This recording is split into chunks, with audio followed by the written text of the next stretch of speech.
નમસ્કાર, હું છું ગોપી ઘાંગર અને આપ જોઈ રહ્યા છો નિર્ભય ન્યૂઝ. આપણી સાથે અત્યારે દિનેશ સિંધવ જોડાયા છે. આજે જુનાગઢમાં હતા અને જુનાગઢમાં સતત ગોપાલ ઇટાલિયાનું જે પરિણામ આવી રહ્યું હતું તેને મોનિટર કરી રહ્યા હતા, એક એક વસ્તુ ત્યાંથી લાઈવ કરી રહ્યા હતા. દિનેશભાઈ, તમારી પાસેથી સમજવું છે આખા રિઝલ્ટનું વિશ્લેષણ, કારણ કે ઘણા બધા એવા રાઉન્ડ હતા કે જે રાઉન્ડની અંદર આમ આદમી પાર્ટી ભારતીય જનતા પાર્ટીનો જે વિસ્તાર છે એમાં પણ આગળ આવતી હતી.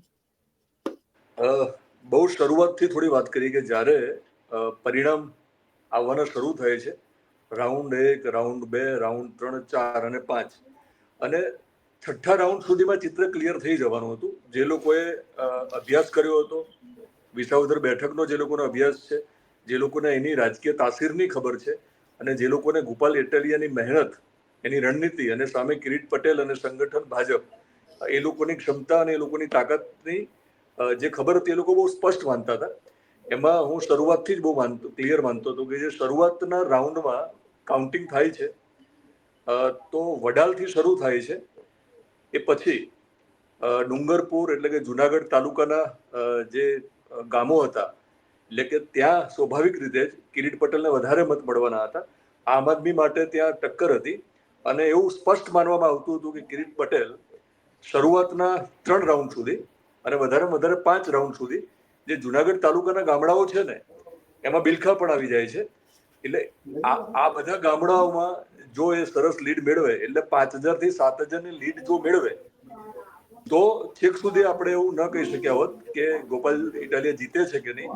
અને જો તમે એવું કહો કે ગોપાલ ઇટાલિયા જીતે છે તો આપણે લીડ નક્કી ના કરી શક્યા હોત. પણ શરૂઆતમાં જે રીતે પરિણામો સામે આવ્યા ત્યારે તમે કીધું હું મોનિટર કરતો હતો, મોનિટરિંગ કરી રહ્યો હતો, તો મેં જોયું કે રાણપુર જે ગામ છે કે જ્યાં મહેશગીરીનો ગઢ કહી શકાય, મહેશગીરી રાણપુરમાં જ છે. અને રાણપુરમાં મહેશગીરી જ્યારે એક સૂચન કે અથવા તો એક આશા અને અપેક્ષા વ્યક્ત કરે તો રાણપુરના જે લોકો છે એ લોકો સ્વાભાવિક રીતે જ ભાજપને મત આપે. પણ રાણપુરમાં 3100 મત ગોપાલ ઇટાલિયાને મળે છે અને ભાજપને 3700 મત મળે છે. એટલે રાણપુરની જે વાત છે એ કદાચ બહુ ઓછા લોકોના ધ્યાનમાં આવી, પણ મને એવું લાગ્યું કે જો રાણપુરમાં મહેશગીરીનો એક વિડીયો પણ સામે આવ્યો હતો જેમાં ગોપાલ ઇટાલિયાની જે આખી બધી જૂની વાતો છે, જેમને હિન્દુ ધર્મની આખી પરંપરાઓ જે છે, અને ખાસ તો જે એવું માનવામાં આવતું હતું કે સનાતન વિરુદ્ધના એમના જે બધા સ્ટેટમેન્ટ હતા એને લઈને રાણપુરમાં જો અસર ન થાય તો મારું બહુ સ્પષ્ટ માનવું હતું કે રાણપુરમાં પણ અસર થઈ નથી. બિલખા આવીને બ્રેક લાગી શકે એવું માનવામાં આવતું હતું કે બિલખા સુધી જયારે પહોંચે મતગણતરી ત્યારે બ્રેક વાગે, એક વખત થોડું ડાઉન જવું પડે, જે લીડ છે ઓછી થઈ શકે. બિલખામાં પણ બ્રેક ના લાગી. ત્યારે આ બંને જયારે મારી સામે પરિણામો આવ્યા ત્યારે હું બહુ સ્પષ્ટ થઈ ગયો અને મને એવી ખબર પડી ગઈ કે ઇકો સેન્સિટિવ ઝોન જ્યાં છે, ગામડાઓ ના જે મત પડ્યા છે એ હજુ રાઉન્ડ આવવાના બાકી હતા. એ છઠ્ઠા રાઉન્ડ પછી એની ગણતરી થવાની હતી. આમ છતાં કિરીટ પટેલને માત્ર 1200 થી 1500 ની જો લીડ મળતી હોય શરૂઆતના રાઉન્ડમાં, 2 થી 3 રાઉન્ડમાં, જે એમને 5 થી 7,000 ની લીડ લેવાની હતી ત્યારે જ સંકેત મળી ગયા હતા. એટલે મેં 9મા રાઉન્ડના અંતે મારી સાથે જયારે લાઈવ મને પૂછવામાં આવ્યું કોઈ ચેનલ દ્વારા, ત્યારે મેં કહ્યું હતું કે ગોપાલ ઇટાલિયા જીતે છે અને ગોપાલ ઇટાલિયા 20,000 ની લીડની આસપાસ જીતે છે. એટલે 9મા રાઉન્ડમાં જ અંદાજ આવી ગયો હતો. કારણ?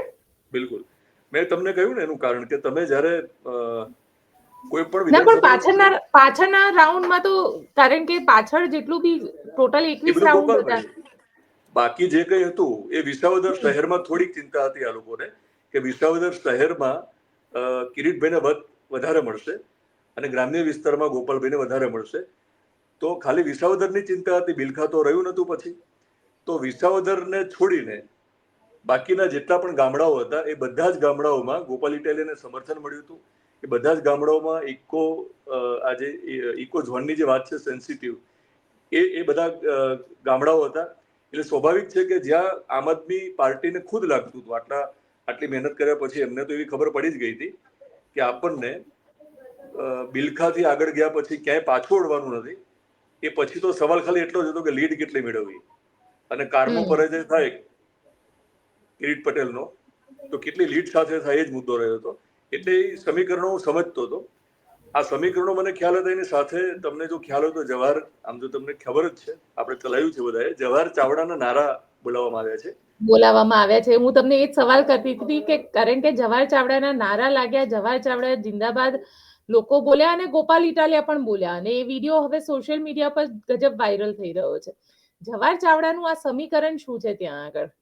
જવાહર ચાવડાનું સમીકરણ એ છે કે એમના જે ફાધર છે પેથલજી ચાવડા, જેમનો ખાણનો વ્યવસાય હતો, એટલે ડુંગરપુર પછી, એટલે માનો કે બિલખા અને જુનાગઢની વચ્ચેના જેટલા પણ ગામડાઓ છે ને, ત્યાં એ ખાણ સાથે જોડાયેલ જે એક વર્ગ છે, એ વર્ગના લોકો ત્યાં રહે છે. એટલે જવાહર ચાવડાની વાતો માને. પછી આહિરોના જે મતો હતા, એ મત પણ, માનો કે બગડુમાં જે સભા થઈ હતી, બગડુમાં સૌથી વધારે મત મળ્યા છે ગોપાલ ઇટાલિયાને. તો એ જે સભા કરવામાં આવી હતી આહિર સમાજ દ્વારા, બંને બાજુ થઈ હતી. કિરીટ પટેલ માટે પણ એક સભા કરવામાં આવી હતી અને ગોપાલ ઇટાલિયા માટે પણ કરવામાં આવી હતી. તો એ ખૂબ નિર્ણાયક છે. અને હું એવું માનું છું કે કાર્યકરો ભલે નારા બોલાવે જવાહર ચાવડાના, પણ ગોપાલ ઇટાલિયા ના બોલાવે જો જવાહર ચાવડાએ મદદ ન કરી હોય તો. એટલે ગોપાલ ઇટાલિયા જ્યારે કાર્યકરોની સાથે જવાહર ચાવડાના નારા બોલાવે છે, ત્યારે બહુ સ્પષ્ટ સંકેત મળે છે કે જવાહર ચાવડાએ એમનો હિસાબ ચૂકતે કર્યો છે કિરીટ પટેલ સાથેનો. ભાજપ સાથેની એમની જે નારાજગી હતી એ એમને એનો હિસાબ લઈ લીધો છે. અને હું તો નવા સમીકરણો જોઈ રહ્યો છું કે હવે શક્તિસિંહે જે રીતે રાજીનામું આપી દીધું છે, એટલે કોંગ્રેસ પાસે હવે કેટલી શક્તિ છે ને એ સવાલ છે 2027 માં. એટલે જવાહર ચાવડા સાથે સમીકરણો બની શકે સૌરાષ્ટ્રમાં, અને જવાહર ચાવડા આમ આદમી પાર્ટીમાં જોડાઈ શકે, અને જરૂર લાગે તો રાદડિયા પણ આવી શકે, અને હર્ષદ રીબડિયા પણ આવી શકે. અચ્છા, હા, હર્ષદ રીબડિયા. પણ રાદડિયા તો આવી બ્રેકિંગ શકે. ન્યૂઝ થઈ જશે. બિલકુલ, હર્ષદ રીબડિયા પણ આવી શકે. હર્ષદ રીબડિયા પણ આવી શકે. આ જે સમીકરણો તમે જોઈ રહ્યા છો, આમ આદમી પાર્ટી સૌરાષ્ટ્રની અંદર, કારણ કે જે રીતે કોંગ્રેસ ક્યાંય નથી અને કોંગ્રેસ ન હોવાનો ફાયદો આમ આદમી પાર્ટી સૌરાષ્ટ્રમાં કેટલો લઈ શકે? કદાચ ગોપાલ ઇટાલિયાને વિસાવદર મળી, એનાથી એક બુસ્ટ મળી જશે. બિલકુલ બુસ્ટ મળવાનું છે. વિસાવદરની બેઠકોને બાદ કરતા ભાજપની બાકીની જે બધી બેઠકો છે ગુજરાતમાં, ત્યાં સંગઠન તો અહીંયા પણ મજબૂત હતું, પણ અહીંના મતદારોનો મિજાજ જુદો હતો. ને અહીંયા બહુ સ્પષ્ટ એવું માનવામાં આવતું હતું કે અમારે કિરીટભાઈ નથી જોઈતા, એટલે કિરીટભાઈના બદલે કોઈ બીજું જોઈએ છે. તો જ્યારે કિરીટભાઈને બદલવાની વાત આવી તો પક્ષે કિરીટભાઈને બદલ્યા નહીં, કારણ કે ટિકિટ આપીને બદલી ના શકે. પણ ખાલી જો વિચાર બદલી નાખ્યો હોત ને CR પાટીલે, કિરીટ પટેલની જગ્યાએ કોઈ બીજાને ટિકિટ આપી હોત તો આ પરિસ્થિતિ ન થાત.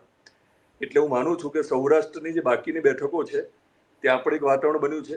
માનો કે પ્રવીણ રામ છે, પછી જે કંઈ બાકીના એમના જે નેતાઓ છે આમ આદમી પાર્ટીના, એ લોકો ઉપર લોકો વિશ્વાસ કરશે. હવે એમનો વિશ્વાસ વધી જશે. અને જે લોકો હવે આમાં એવું છે કે જેનો જ્યારે કોઈ જીતે છે ને ત્યારે એનું સ્વાગત બધા કરતા હોય છે. એટલે ગોપાલ ઇટાલિયા જ્યારે વિધાનસભામાં આવવાના છે, એટલે ગોપાલ ઇટાલિયાની હાજરી વિધાનસભામાં હશે, એટલે એમની જે ગર્જના થવાની છે એને લઈને બાકી જે લોકો બોર્ડર ઉપર હશે, કેટલાક કોંગ્રેસમાં હશે જેમને આવું હશે, પણ એમને લાગતું હશે કે આમ આદમી પાર્ટીનું ફીચર સારું નથી. કેટલાક ભાજપમાં હશે, એમને લાગતું હશે કે હવે તો જઈએ, બહુ મોડું થઈ ગયું, આપણો મેળ નહીં આવે અહીંયા. એ બધા સમીકરણો કામ કરવાના છે. અને મને એવું લાગે છે કે સૌરાષ્ટ્રમાં કમસે કમ વિસાવદરના કારણે આમ આદમી પાર્ટીને ભવિષ્યમાં ફાયદો થવાનો છે. કારણ કે જવાહર ચાવડાએ જો જીતાડ્યા હોય ગોપાલ ઇટાલિયાને, તો એક મેસેજ આહિર સમાજમાં પણ જવાનો છે. અને આહિર સમાજમાં પણ એક મુદ્દો તો છે જ કે જેમ પૂનમબેન માડમને માનો કે રિપીટ કરવામાં આવે છે, એ પછી એમની જે બધી ટિકિટ છે, કોટા એમના જે છે, એ પ્રમાણે જો ટિકિટ વહેંચણી કરવામાં આવે તો ત્યાં પણ એક લાઈન છે. અમરીશ ડેર છે, પછી જવાહરભાઈ પણ હતા આ વખતે, પછી ભગવાનભાઈ બારડ છે, ત્યાં માયાભાઈ આહિરના જયરાજની પણ વાત ચાલી રહી છે. તો આહિરોને પણ બધાને ટિકિટ નહીં મળે, એટલે આહિરો શું કરશે કે ચલો ભાજપમાં બધાને ટિકિટ ના મળે તો આપણે આમ આદમી પાર્ટીમાં પણ જઈએ. એ જ રીતે બીજી જ્ઞાતિના લોકોને જો બધાને ભાજપમાં ટિકિટ ના મળે તો કોંગ્રેસમાં તો જવાનું કોઈ કારણ નથી હવે. તો ક્યાં જવાય? તો કે આમ આદમી પાર્ટીમાં જવાય. એટલે આમ આદમી પાર્ટી એક વિકલ્પ બનશે, મતદારો માટે જ નહીં, રાજકીય પક્ષો સાથે, ખાસ તો ભાજપ અને કોંગ્રેસમાં જોડાયેલા જે લોકો છે, જે લોકો મોકાની રાહ જોઈને બેઠા છે, એમને મોકો મળતો નથી, એ લોકો કદાચ આમ આદમી પાર્ટી સાથે જોડાઈ શકે. પણ તમે જે આહિરોનું એક કેલ્ક્યુલેશન સમજાવ્યું, આ આહિરોના કેલ્ક્યુલેશનમાં જોવા જઈએ તો વોટિંગમાં કેટલા પર્સન્ટેજ, કારણ કે કોઈ એવી સીટ હશે કે જે આહિર કેન્ડિડેટ છે બહુ મહત્વ રાખતો હશે, અથવા આહિર મતદાતા ખૂબ મહત્વ રાખતા હશે, ત્યાં પાટીદારો જેમ કે વિસાવદર છે તો પાટીદાર બહુલ સીટ છે, એવી રીતે આહિર બહુલ જે સીટ છે એમાં આ પ્રકારના કોમ્બિનેશન અને કેલ્ક્યુલેશન ઇફેક્ટ કરશે.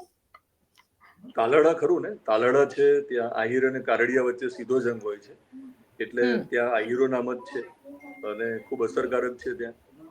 પછી પૂનમબેન તો વારંવાર ત્યાંથી જીતે જ છે, પૂનમબેન માડમની જો આપણે વાત કરીએ તો. પણ બીજો સવાલ એ છે પાછો કે આમ આદમી પાર્ટીમાં માત્ર ગોપાલ ઇટાલિયા અત્યારે જે રીતે સામે આવ્યા છે, અને હવે સવાલ એ છે કે પછી બધા જ સક્ષમ એવા નેતા એમની સામે હોવા જોઈએ, લોકોની સામે. કારણ કે પ્રવીણ રામ પછી પેલા કરશન બાપુ એ પણ માણાવદરથી આપણે વારંવાર જોવા મળે છે, એટલે એવા ઘણા બધા ઓપ્શન છે. પણ સાથે દિનેશભાઈ એક વસ્તુ એ પણ સમજવી છે, આપણે જયારે ચર્ચા કરી રહ્યા હતા ત્યારે ચર્ચા એ કરી હતી કે આ જીત થશે તો ગોપાલ ઇટાલિયાની હશે, આમ આદમી પાર્ટીની નથી. ચહેરો ગોપાલ ઇટાલિયા છે અને ગોપાલ ઇટાલિયાના ચહેરાના કારણે, એની મહેનતના કારણે વિસાવદરના લોકોએ વોટ આપ્યા, ત્યાં આગળ આમ આદમી પાર્ટી ગૌણ થઈ જાય છે. આમ આદમી પાર્ટી ગૌણ થઈ જાય છે. વિસાવદરમાં ગોપાલ ઇટાલિયાને જ લોકોએ જીતાડ્યા છે, અને આ એ જ વિસાવદર છે કે ભવિષ્યમાં જો ગોપાલભાઈ કામ નહીં કરે, એમની અપેક્ષા પ્રમાણે જો ઉણા ઉતરશે, તો આ વિસાવદરની પ્રજા ગોપાલભાઈને પણ હરાવી શકે, આ એ વિસાવદર છે. પણ જે રીતે આ લોકોએ આ વખતે રણનીતિ અપનાવી છે, માત્ર લાગણીથી અથવા માત્ર ભાવનાથી ચૂંટણી નથી જીતાતી. વિસાવદરના ઘણા બધા લોકો એવું ઈચ્છતા હોય કે અમારે ગોપાલ ઇટાલિયાને જીતાડવા છે, પણ બુથ સુધીનું પ્લાનિંગ હોવું જોઈએ. તો એમાં આ લોકો આ વખતે આમ આદમી પાર્ટીની જે જીત છે એને થોડાક, આપણે શરૂઆતમાં એક વિડીયોમાં કહ્યું હતું કે ગોપાલ ઇટાલિયાની જીત છે, એના કરતા હું માનું છું કે આ તો વિસાવદરની જીત છે અને બીજી ગોપાલ ઇટાલિયાની જીત છે. પણ જે રીતે આજે પ્રવીણ રામ સાથે મેં આખું એક સમીકરણ સમજ્યું આ લોકોનું, તો એમને એવું કર્યું હતું કે 5 જેટલા અપક્ષ ઉમેદવારો ઉભા રાખ્યા હતા, જે એમના જ હતા, આમ આદમી પાર્ટીના જ લોકો હતા. એટલે એમનું લોજિક એવું હતું કે વધારે અપક્ષ જ્યારે ફોર્મ ભરે છે, ત્યારે જ્યારે વોટિંગ થાય અને કાઉન્ટિંગ થાય, ત્યારે બૂથમાં એજન્ટ તમે વધારે રહી શકે એમના. માનો કે 5 અપક્ષના ઉમેદવારો લડતા હોય એટલે એના એજન્ટ ત્યાં બેસવાના છે, તો ખોટું કરવું હોય તો તમે કદાચ એક એજન્ટને ફોડી નાખો, તમે 2 એજન્ટને ફોડી નાખો, પણ તમે 5 એજન્ટને ન ફોડી શકો. એટલે એમને આ રણનીતિ જે હતી ને, એ આમ આદમી પાર્ટીની રણનીતિ હતી. એમાં ગોપાલભાઈને ક્રેડિટ બધાને આપવી પડે, એમાં પ્રવીણ રામથી માંડીને જે કંઈ બધા નેતાઓ છે એ બધાની રણનીતિ હતી. તો એ લોકોએ અપક્ષ જે ટિકિટો આપી દે અને એ એમના પક્ષમાં જે રીતે આખી ચૂંટણી એમના પક્ષમાં કરી લીધી એમને. કારણ કે કિરીટ પટેલને એ બધા જો નક્કી કરે ને તો એ વધારે ખોટું ન કરી શકે, એ એમને બહુ એનું ધ્યાન રાખ્યું હતું. એટલે રણનીતિ આમ આદમી પાર્ટીની બહુ આ વખતે જોવા મળી છે, કે જેમને ભૂતકાળની જે બધી ભૂલો હતી અથવા જે અનુભવે શીખ્યા હશે, એ અહીંયા કામ આવી છે. એટલે હું એવું માનું છું કે ગોપાલભાઈના કારણે પણ કમસે કમ, કારણ કે ગોપાલ ઇટાલિયા જીતશે કે નહીં આખા ગુજરાતમાં ચર્ચાનો વિષય હતો, એટલે આમ આદમી પાર્ટી સિવાય, વિસાવદર સિવાય પણ ભાજપ, કોંગ્રેસ અને ગુજરાતના બીજા લોકોને પણ રસ્તો હતો જ કે ગોપાલ ઇટાલિયા જીતશે કે નહીં જીતે. એનો મતલબ ગોપાલ ઇટાલિયા જ્યારે જીતીને આવે છે, ત્યારે આમ આદમી પાર્ટી નો ચહેરો જ મને લાગે છે ગુજરાતનો ભવિષ્યનો મુખ્યમંત્રીની જ્યારે વાત આવે ચૂંટણી લડવાની, તો મુખ્યમંત્રી પદના ચહેરા તરીકે, ઉમેદવાર તરીકે ગોપાલ ઇટાલિયા જ હોય, કારણ કે પાટીદાર પણ છે. એટલે એ ફેક્ટરને ધ્યાનમાં રાખીને મને એવું લાગે છે કે લોકો હવે વિશ્વાસ કરશે અને ગોપાલભાઈને ધ્યાનમાં રાખીને, આ પરિણામોને ધ્યાનમાં રાખીને કદાચ નવા આવેલા લોકોને પણ મોકો આપશે. સવાલ ખાલી પસંદગીનો છે. જેમ કોંગ્રેસે ભૂલ કરી, એમ ગોપાલ ઇટાલિયા અને એમની ટીમે ધ્યાને રાખવાનું છે કે આમ આદમી પાર્ટીમાં હવે જે કંઈ ટિકિટની ફાળવણી થાય, એ ગોપાલ ઇટાલિયા જેવા એમને નેતા જોવે છે, જે આંદોલનકારી હોવો જોઈએ, ભણેલા ગણેલા ગોપાલ હોવા જોઈએ, ઇટાલિયા હોશિયાર હોવા જોઈએ. પણ તમને લાગે છે ઈસુદાન ગઢવી, કારણ કે ઈસુદાન ગઢવીને લઈને ચર્ચા ખૂબ થાય છે, અને ઈસુદાન ગઢવી માટે, કારણ કે ગોપાલ ઇટાલિયા ધારાસભા સુધી પહોંચી ગયા, પરંતુ ઈસુદાન ગઢવી ચૂંટણી જીતી નહોતા શક્યા અને ઈસુદાન ગઢવીને ચૂંટણી જીતવા માટે પણ 2027 સુધી રાહ જોવી પડે. એટલે ક્યાંક સૌથી વધારે નુકસાન આ બધામાં ઈસુદાન ગઢવીને થાય. ઈસુદાન ગઢવીને સૌથી વધારે નુકસાન છે. મારો ઇન્ટરવ્યુ જો તમે જોયો હોય ગોપાલભાઈ વાળો છેલ્લે જે મેં કર્યો છે, એમાં હું ગોપાલ ઇટાલિયાને પૂછું છું, એમને કીધું કે ઈચ્છા હોવી જોઈએ અને બહુ મોટું વિચારવું જોઈએ. એટલે મેં બહુ સહજ સવાલ કર્યો કે તમે મુખ્યમંત્રી બનવાનું સપનું જુઓ છો? તો એમને કીધું કે સપનું તો જોવું જોઈએ, હું કેમ ના જોઉં, હું તો ભણેલો છું, મને જોવાની સત્તા નથી. હર્ષ સંઘવી ઓછું ભણેલા છે, મંત્રી બને તો કે હું મુખ્યમંત્રી ના બની શકું. મેં કીધું હું ક્યાં ના પાડું છું, તો પણ કે તમે આવો સવાલ કેમ કરો છો? એટલે મેં કીધું ચાલો હું તમને એવું કહું કે બનો, તમે મુખ્યમંત્રી બનો એમ. તો મેં કીધું ઈસુદાન ગઢવી મને નહીં પૂછે કે તો પછી હું શું કરું એમ. તો એમને એવું કહ્યું હતું કે ઈસુદાન ગઢવી ને સીએમ બનવાની વાત આવે ત્યારે ઈસુદાન ગઢવીને પહેલા બનાવવા જોઈએ, પછી મારો વારો આવશે. એમનો ડિપ્લોમેટિક જવાબ હોઈ શકે. એટલે ગોપાલ ઇટાલિયા ખૂબ મેચ્યોર રાજનીતિ રમી રહ્યા છે અત્યારે. ગોપાલ ઇટાલિયા વકીલ છે, ગોપાલ ઇટાલિયા હોશિયાર છે, ગોપાલ ઇટાલિયા પોલીસમાં નોકરી કરી ચુક્યા છે, ગોપાલ ઇટાલિયા એવી જગ્યાએ પોલીસમાં નોકરી કરી ચુક્યા છે જે ભાજપ ચૂંટણી જીતવા માટે જે કઈ રણનીતિ અપનાવે છે અને પોલીસની જે મદદ લે છે એ બધી જ એમને ખબર છે પોલીસની કેટલી અને ક્યાં મદદ લઈ શકાય. અને ગોપાલ ઇટાલિયા પાટીદાર છે, એ આપણે ન ભૂલવું જોઈએ. અને ગુજરાતમાં કોઈ પણ પક્ષ હોય, પાટીદારને ઇગ્નોર કરીને કોઈ પણ પક્ષ આગળ ન જઈ શકે. અને એમાંય ખાસ તો સીએમ જેવા મહત્વની પદની વાત આવે ત્યારે પાટીદારને ઇગ્નોર કરવા મુશ્કેલ છે. એટલે ઈસુદાન ગઢવી માટે જો બંને વચ્ચે સ્પર્ધા હોય તો મને એવું લાગે છે કે ગોપાલ ઇટાલિયા હંમેશા આગળ રહેશે.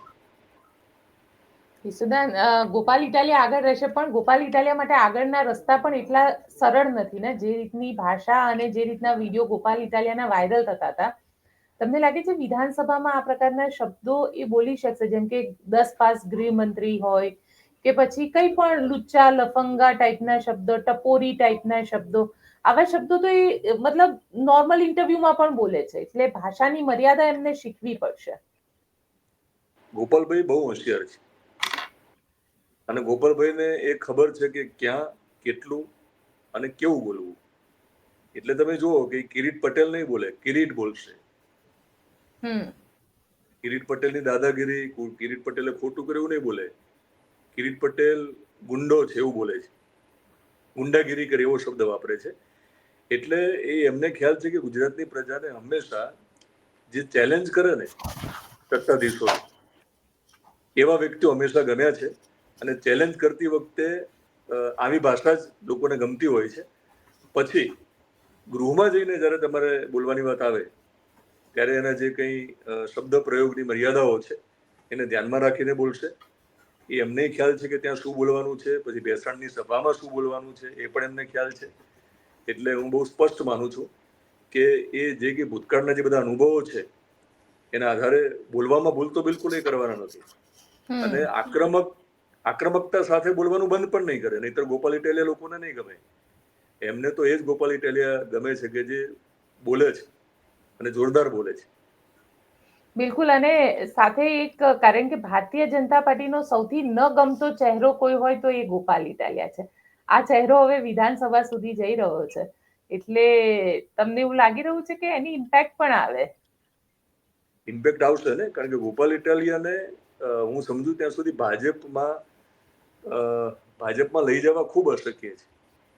અશક્ય એટલે મને એવું લાગે છે ગોપાલ ઇટાલિયા કદાચ રાજકારણ છોડી દે પણ ભાજપમાં ન જાય. એટલે ભૂતકાળમાં જેટલા પણ નેતાઓને આવું તો હાર્દિક માટે પણ કહેતા હતા, અલ્પેશ માટે પણ કહેતા હતા. બિલકુલ કહેતા હતા, પણ મને એવું લાગે છે ગોપાલ ઇટાલિયા માટે આપણે એટલા માટે કહી શકીએ અત્યાર સુધી આજે ટ્રેક રેકોર્ડ આપણે ચેક કરીશું તો ગોપાલ ઇટાલિયાને ખબર જ છે કે એની પોતાની તાકાત છે ને એ વિરોધમાં બેસવું એ એની તાકાત છે. એટલે ભાજપ સાથે તો ન બેસી શકે. એટલે એ જયારે બોલવાનું શરૂ કરશે ત્યારે એમને ભાજપે, એટલે જે સત્તા પક્ષમાં બેઠેલા લોકો છે, કારણ કે ખાલી વિધાનસભામાં નહીં બોલે, એ અહીંયા વિસાવદરમાં વારંવાર બોલશે.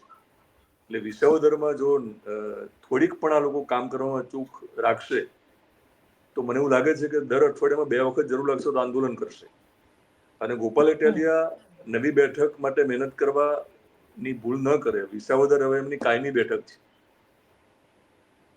અને વિસાવદર એમના માટે હવે કાયમી સિક્યોર બેઠક છે. એટલે વિસાવદર માટે ગમે તે નહીં બોલે, પણ વિસાવદરની પ્રજાને ગમે તેવું બોલશે. બિલકુલ, વિસાવદરની પ્રજાને ગમે તેવું બોલશે. જોઈશું કે હવે શું બોલે છે અને શું નથી બોલતા, કારણ કે નેતા બન્યા પછી ઘણા બધા લોકોની બોલતી બંધ થઈ જાય છે. એમ ગોપાલ ઇટાલિયાની પણ બોલતી બંધ થાય છે કે પછી રહે છે. આપ અમારી સાથે જોડાયા દિનેશભાઈ, એના માટે આપનો ખૂબ ખૂબ આભાર. Thank you.